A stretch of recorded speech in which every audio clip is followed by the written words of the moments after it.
Steph Curry laboring. And right now, his team down by 5. Jokic.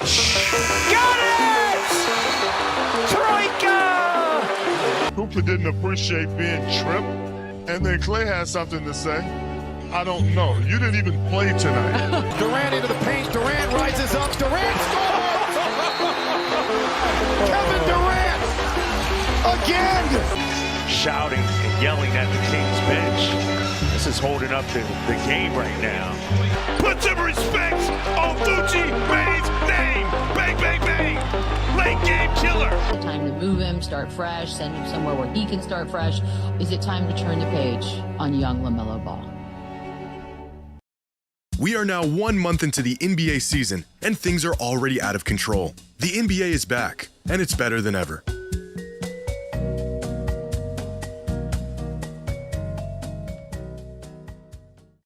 Today's video is sponsored by DraftKings. The NBA season is just getting started, and DraftKings is ready to get you in on the action with an all-new offer. Right now on DraftKings, new customers who bet just $5 will receive $200 in bonus bets if their bet wins. That's right, place any $5 wager, and if it hits, you will get $200 in bonus bets. And you can stay in on the action and use your bonus bets on DraftKings same-game parlays for a shot at an even bigger payout. And if sports betting is not yet available in your state, you can still join in with DraftKings Daily Fantasy Sports. Download the DraftKings app now. New customers use my promo code JxmyHighroller, win any $5 wager, and receive $200 in bonus bets. That's promo code JxmyHighroller, only on DraftKings.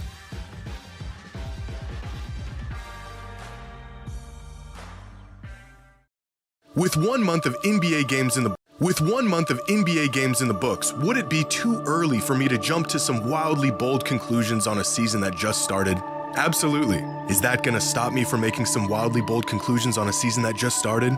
No, of course not. So here is everything that happened in month 1 of the NBA in about 10 minutes. The NBA MVP race is as deep and difficult as it's ever been. With 4 players right now playing out of their minds, we have reached the point where averaging a near 35-point triple-double will more than likely not deem you the most valuable player in the league. Instead, you may just need the greatest individual season in the history of basketball to be in the running. And even then, nothing is guaranteed. If there was ever a time to have a co-MVP in the NBA, right about now seems appropriate. That's of course if injuries don't get in the way. After rolling out their new 65-game minimum rule a few seasons ago, the NBA was hopeful that players around the league, specifically the stars, would be motivated to play more games and load management around the league would slow down a bit.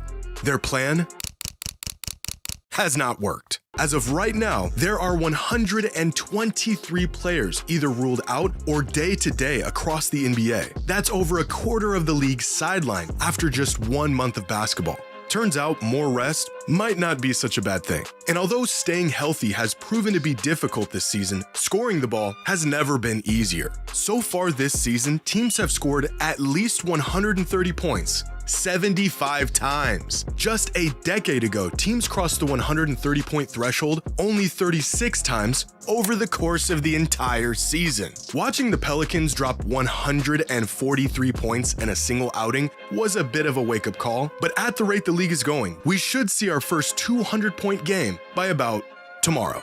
In other news, the fate of the entire NBA rests in the hands of a 36-year-old on the Clippers. Thanks to the Paul George trade that happened over 6 years ago, the Thunder own the Clippers' unprotected first-round pick, a potential lottery pick in the 2026 draft. The worse the Clippers do, the more devastating the pick becomes. The only thing stopping the Thunder from getting the pick of the litter in a draft advertised as the best class in years and swallowing the NBA whole in their reign of terror is a geriatric James Harden's ability to carry a piss-poor Clippers team. If giving up a future MVP and sparking a potential dynasty wasn't bad enough, being the sole cause of Warriors 2.0 is the icing on the cake. And in the most twisted way imaginable, James Harden is the villain who lived long enough to become the hero. Now, one of the more fun and exciting developments so far this season are the Detroit Pistons, who have won as many games through their first 16 matchups this season as they did in the entire season just 2 years ago. One of the most absurd turnarounds the NBA has ever seen, propelled by circa 2000 Kobe and Shaq. Just 2 seasons ago, the Pistons were a Cade Cunningham injury away from being the worst team ever. Fast forward to today, and Detroit has gotten out to the best start in the organization's history, and they are now real contenders to win the East and fight for a title this year. A sentence I never thought would come out of my mouth. Meanwhile, on the other end of the spectrum, the Indiana Pacers are,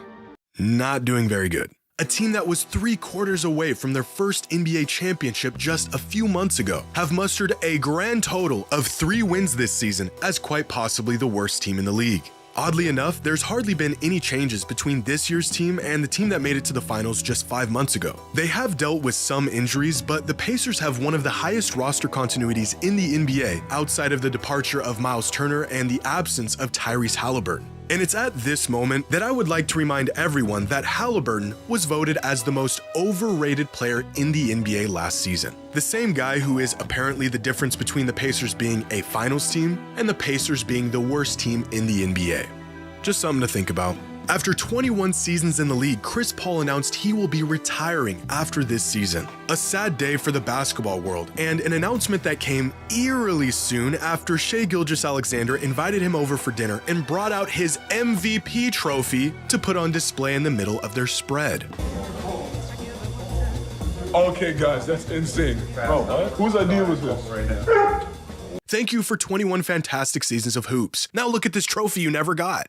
After a quarter of the season, we have now seen a decent sample size of how the Denver-Brooklyn trade has turned out. And it looks like Michael the Play-Ins here Porter Jr. has found a home with the Nets where he can truly let it fly whenever he wants. He's averaging career numbers across the board, and many fans have came to the conclusion that the Nets won this trade. In which case, I guess the Nuggets will just have to settle for the 3rd best record in the league as legitimate title contenders. Out in Dallas, Nico Harrison was fired just 8 months after the event that shall not be mentioned. And as bad as the immediate aftermath was, the effects of Nico and his shenanigans will linger on long after his departure. The Mavericks have been one of the worst teams in the league this year, ranked 23rd on power rankings with a 5-14 record. Their best players sidelined indefinitely, and they are now, you ready for this? Gauging the market for an Anthony Davis trade. So not only did they cough up a generational talent in his early prime, but what they got in exchange has been so underwhelming that they're ready to blow it up after 14 games of Anthony Davis. The Mavericks went from the finals to what looks like it's going to be a rebuild in just 18 months. But on the bright side, the Mavericks organization said defense wins championships, and that's what they needed. And so far this season, they are ranked 3rd in the league on defense. So, there's that. Now, one of the biggest surprises so far has been this year's rookie class. Coming out of the draft, it was Cooper Flagg who received all the hype, but it is his Duke teammate, Con Knippel, who has crashed the party and broken out as the early star of the 2025 draft class, averaging 19 and 6 a night. Flagg started out a bit slow, but is beginning to look every bit of the future cornerstone Dallas hoped he'd be. Meanwhile, the team that drafted rookie sensation Cedric Coward, my Blazers, decided to immediately trade him for, and I quote, Chinese Jokic. All of my wisecracks about other fan bases are really just internalized frustrations about my own team.